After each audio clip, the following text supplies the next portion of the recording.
আকাশে যেন একদম রাত উঠতে পারবে। লাঠি যে কথা বলছিলাম, আপনার সাথে যদি একটি লাঠি থাকে আপনার কিন্তু একটা বিশাল বন্ধু হিসেবে কাজ করে। রাত কিংবা দিনে যেখানে যান শক্তিশালী ভূমিকা পালন করে। এই লাঠি খেলা থেকে এই ব্যাপারটাই মানুষকে মন্ত্র হিসেবে শেখায়। এখন দেখবেন গাজীপুর লাঠাল বাহিনী কিভাবে প্রাণ দখল করে। এখনো বাংলাদেশের অনেক অঞ্চলে কিন্তু চর দখলের পর্ব আমরা সোশ্যাল মিডিয়া ইউটিউবের মাধ্যমে দেখে থাকি। বাস্তবে এখন দেখবেন গাজীপুর লাঠাল বাহিনী চর দখল করবে।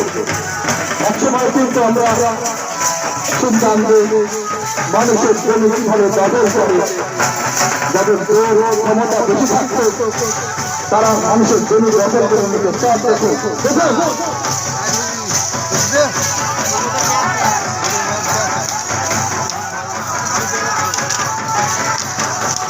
চলছে চর দখল করবে। লাঠিগালার বিশেষ আরেকটি সেকশন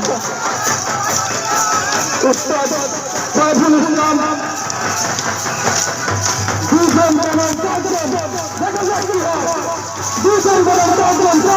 বিশেষ করবে, দুজনকে মারবে চারজনের সাথে। এই পর্বে কি ঘটে সেটা আমরা দেখি। অসাধারণ হবে কিন্তু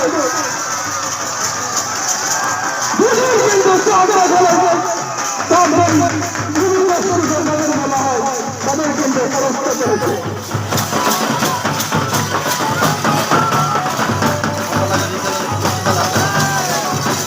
অসাধারণ সাইফুল ইসলাম উস্তাদ গাজীপুরে।